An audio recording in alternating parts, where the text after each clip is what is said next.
हर तरह की news update के लिए जर्नलिज्म टुडे चैनल को सब्सक्राइब करें और बेल आइकन को दबाना ना भूलें।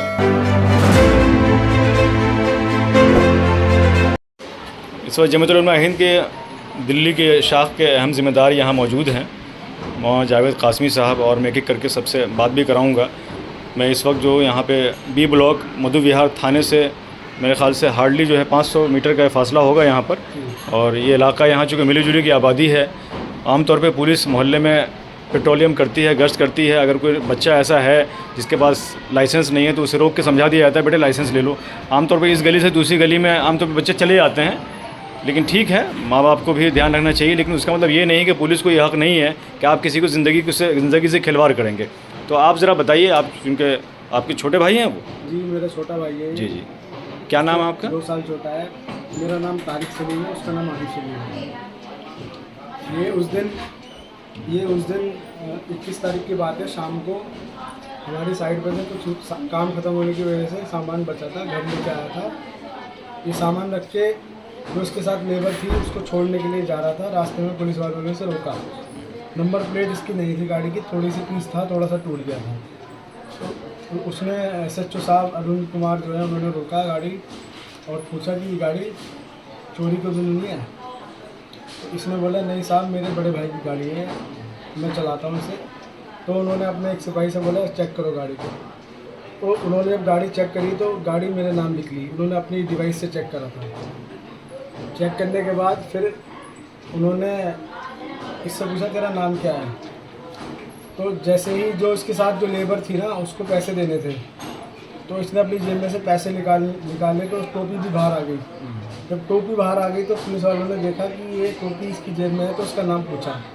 नाम पूछने के बाद तो तुरंत एक जो पुलिस वाला वहाँ था, कांस्टेबल प्रमोद, उसने बोला कि ये तो मुल्ला है, कटवा है। ये SHO के सामने बोल रहे हैं, SHO भी साहब थे? ये सारी वाक़या SHO साहब के सामने हुआ है ये, ठीक है। और ये बोलने के बाद उसके तुरंत डंडा मार दिया। डंडा मारने के बाद उसने पूछा सर मेरे डंडा क्यों मारा। इसने इस बात का विरोध करते हुए बोला कि सर आपने जो मेरे डंडा मारा बहुत गलत मारा है, मैं आपके ऊपर थाने में पुलिस वालों को कंप्लेंट करूंगा और आपके खिलाफ एक्शन भी ले सकता हूँ मैं। तो उस बात को कहने के बाद पुलिस वालों ने इसे मारना स्टार्ट कर दिया कि तू हमें कानून सिखाएगा, तू होता कौन है, तेरे जैसे बंदे आए कितने चले गए, इस तरीके की बातें होने लगी। तो इसको जब इसको SHO साहब को पता चला कि ये मुसलमान है, तो इसको ऑटो में बिठा के कह रहे इसे ले जाओ थाने और इसका कर दो इलाज। तो इसको थाने ले आने के लिए जो लोकल ऑटो होते हैं उसमें बिठाया और इसे थाने तक ले गए। तो मारते हुए ले गए। मंडी से थाने तक की दूरी लगभग 700 मीटर की है। लगभग 300 मीटर के बाद हमारा घर आता है, गली आती है। तो गली पे उन्होंने जो हमारे पड़ोसी हैं उनको देखा और उसने चिल्लाया कि भाईजान मुझे बचाइए, मुझे मार देंगे। इस तरीके के इसने 2-4 बार आवाज़ें लगाई।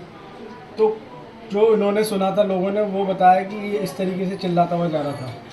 फिर इसको थाने में ले गए। थाने के अंदर पीछे की तरफ छोटा सा जंगल है, जहाँ पेड़ पौधे हैं, काफ़ी अंधेरा है वहाँ पे। वहाँ ले जाके इसे खूब लात घूंसों से मारा। फिर ये हिम्मत करके उठ के भागा। उसके बाद इसको पकड़ के घसीटते हुए थाने के सामने एक छोटा सा कैबिन है, झोपड़ी टाइप, वहाँ ले जाके इसको अंदर से एक इसकी बेल्ट खोली, पैंट में जो इन्होंने बांध रखी थी उससे एक पैर इसका बांधा और एक अपनी जंजीर जो रखी थी उनके बाद उससे उसका पैर बांधा। टेबल के ऊपर रख के दोनों तरफ पैर चौड़ा के, और एक सिपाही ने पीछे से हाथ पकड़ के इसके कंधे पे, सर पे, हाथ पे, पैर पे, हर जगह डंडे बरसाए। लगभग 100 से 125-200 डंडे एक पैर पे मारे हैं। और इसकी नसें, इसकी मांसपेशियां सब फटी पड़ी हैं। जो डॉक्टर ने हमें बताया कि इसके पूरे शरीर में अंदर तक की मांसपेशियां फटी हुई हैं। डॉक्टर ने बोला महीनों लग जाएंगे इसे ठीक होने में। तो उस जब मार रहे थे तो हमारे बड़े भाई हैं जो मेरे से भी बड़े हैं, 2 साल मुझसे बड़े हैं वो। तो उनको जब पता चला, हमारे पड़ोस में एक लड़का रहता है, उसने आके बताया, क्योंकि वो भी जब इसे ले जा रहे थे तब वो वहाँ मौजूद था। तो वो फटाफट घर पे आया। उसने बताया कि ऐसे ऐसे बात है भैया, आरिफ भाई को पुलिस वाले मारते हुए ले गए थाने की तरफ। तो ये खाना खा रहे थे बड़े भाई, वो खाना छोड़ के भागे और सीधा थाने पहुँचे। उस दौरान हमारे बहनोई साहब भी हमारे घर पर ही थे। तो उन्होंने दोनों गए वहाँ पे थाने में और जाके उन्होंने देखा कि इसकी चिल्लाने की आवाज़ आ रही थी वहाँ ज़ोर ज़ोर से। तो उन्होंने गेट खटखटाया, एक पुलिस वाला बाहर आया और उसने 2 पुलिस वालों को आवाज़ दी और उससे सादा भाई को, जो मेरे बड़े भाई हैं, उनको मारते हुए दूसरे कैबिन में ले गए। कैबिन में ले जाने के बाद उनको 2-3 बार 4 बार और थप्पड़ मुँह से बजाया और उन्हें भी ये बोला कि अगर तू बोलेगा फालतू तुझे भी ऐसी हाल कर देंगे जैसे इसका हुआ है। तो वो डर गए और वो चुप बैठ गए। उसके बाद फिर इसको आके उनको बिठा के जो 3-4 पुलिस वाले मेरे बड़े भाई को लेके गए थे, वो दोबारा आके दोबारा उसको मारा था। मतलब ये इस कदर, ये उनसे माफ़ी भी मांग रहा था कि मुझे माफ़ कर दो, मैंने उनसे जो भी बोला मुझे माफ़ कर दो। और इसको इस कदर मार रहे थे वो कि आज तेरी नस्लें ख़राब कर देंगे, इसका प्राइवेट पार्ट तक पे डैमेज करने की कोशिश करी है। 2 दिन इसको खून आया है प्राइवेट पार्ट से, जिसके लिए यूरिन बैग लगाया है और उसको इस कदर बुरी तरीके से हालत हमें करके दी है। तो उस शाम को जब हम गए थे वहाँ पे, इसको MLC के लिए ले जा रहे थे। मैं तो सर बाद में पहुँचा था, जो कंडीशन मुझे मेरे बड़े भाई ने और छोटे भाई ने बताई वो आपको मैं बता रहा हूँ। इसको फिर थाने जब ले जा रहे थे तो MLC के लिए ले जा रहे थे। इसको ना तो ये चल पा रहा था, घुटनों के बल गया है सर ये चलने के लिए। इसको पीछे से डंडे मार रहे थे और ऐसे कह रहे थे कि चल साले चल, और हमने अगर हाथ लगाने की कोशिश करी इसे, कह रहे तुम्हारा भी यही हाल करेंगे तो इसका करा। पता है इस कदर का खौफ बिठाने की कोशिश की जा रही थी और जितने भी लोग तो सबको यही इस तरीके की टोन में बोल रहे थे कि तुम सबके मुंह में मूत देंगे। और ये सब SHO के सामने हो रहा है। SHO साहब उस टाइम पे नहीं थे जब पुलिस वाले। हाँ, लेकिन जब इनको जो पुलिस वाले के SHO के सामने पिटाई कर रहे थे, SHO सामने था उस वक्त जी। जब सारा जो सीन शुरू हुआ था, जब उस टाइम पे SHO साहब सामने थे, सब चीज़ उनकी नॉलेज में थी। उन्होंने ये भी बताया कि हम इसको मारने के लिए हमने बहुत बड़ी फोर्स बुलाई है। अब सर एक बात बताइए, एक निहत्था आदमी उसके लिए फोर्स बुलाओगे आप? ऐसा क्या क्राइम कर दिया? नंबर प्लेट ना होने की वजह से इतना क्या, आप इसका चालान काट देते, गाड़ी बंद कर लेते, जबकि गाड़ी आपके नाम से है, गाड़ी आपके नाम से है। ये भी नहीं है कि भाई उसका कोई रिकॉर्ड नहीं है, कोई कानूनी रिकॉर्ड नहीं है, कभी कोई क्रिमिनल रिकॉर्ड नहीं है मेरे छोटे भाई का। ये घर, मस्जिद और काम पे, बस इसके 3 ही जगह जाता है। इसके अलावा उसकी कोई चौथा कोई ठिकाना नहीं है। और सर इतना शरीफ बच्चा है, आप कि हमारे पूरे मोहल्ले में किसी से भी पूछ सकते हैं, अगर इसका इतना नमाजी परहेजगार है, कहीं नहीं जाता, 5 वक्त नमाजी आदमी है, नमाज पढ़ के ही गया था यहाँ से। अब इसने रोते हुए यही बोला कि मेरा इंसाफ अल्लाह करेगा।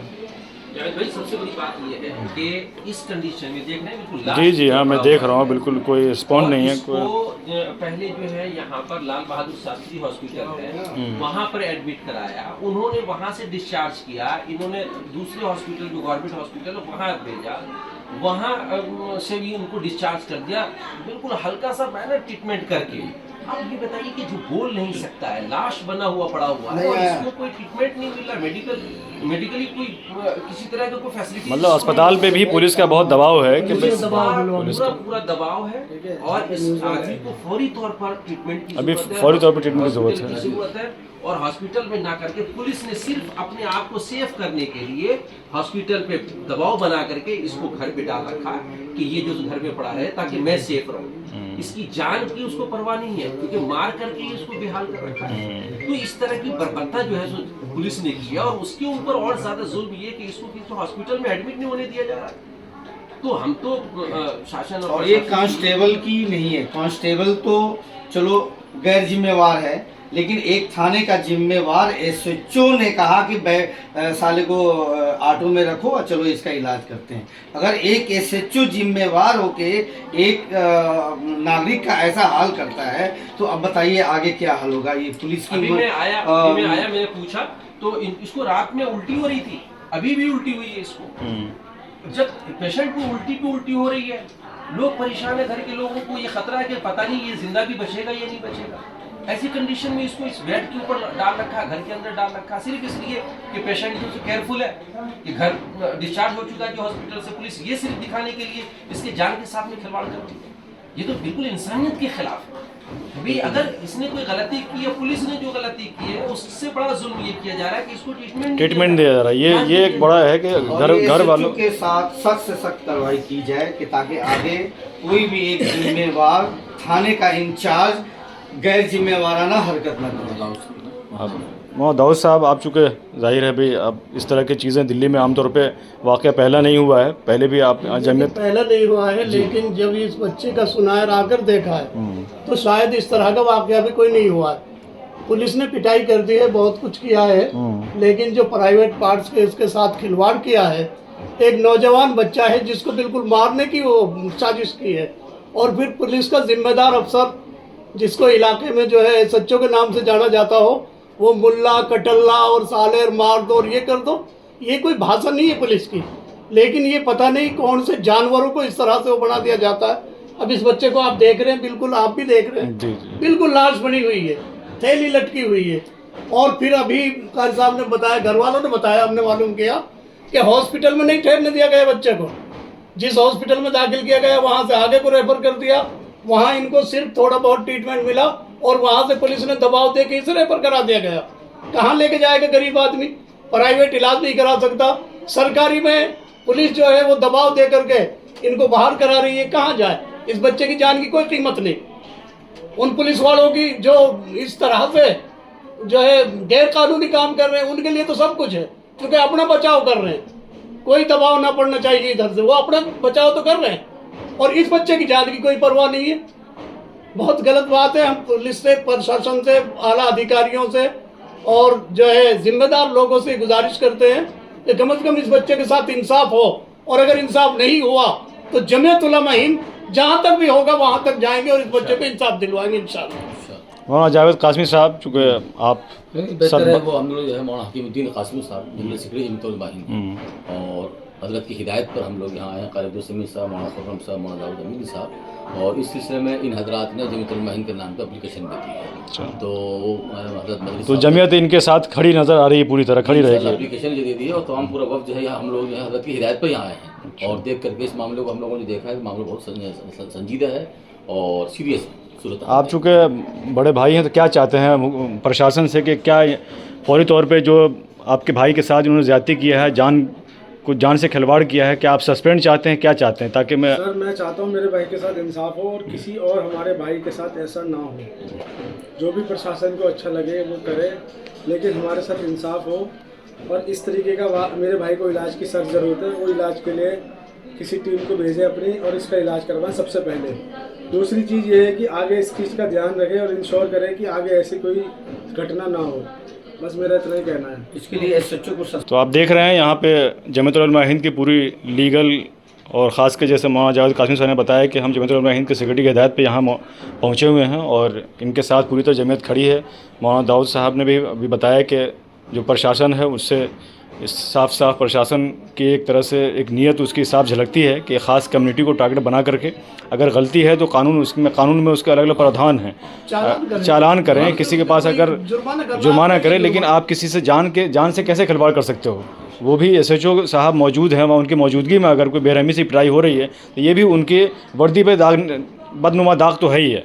कोई हक ही नहीं है, पुलिस इस तरह से मारेगी। पुलिस का काम तो इंसाफ देना है, पुलिस का काम तो न्याय देना है, पुलिस का काम तो जिस पर जुल्म हुआ है उसको इंसाफ दिया जाए। लेकिन जब थाने के अंदर ही जुल्म होगा तो कल के वक्त में इंसाफ कहाँ आदमी तलाश करेगा? थाने में लिखा होता है न्याय सेवा, हर जगह भी इस तरह की बातें लिखी हुई होती है। तो जब पुलिस से विश्वास पब्लिक का उठ जाएगा और पुलिस ही वो काम करने लगी जाएगी दूसरे लोग करते हैं, तो फिर तो पुलिस का कोई रोल ही नहीं रह जाता। एसएचओ जिम्मेदार होकर के ऐसे अल्फाज अदा कर रहा है।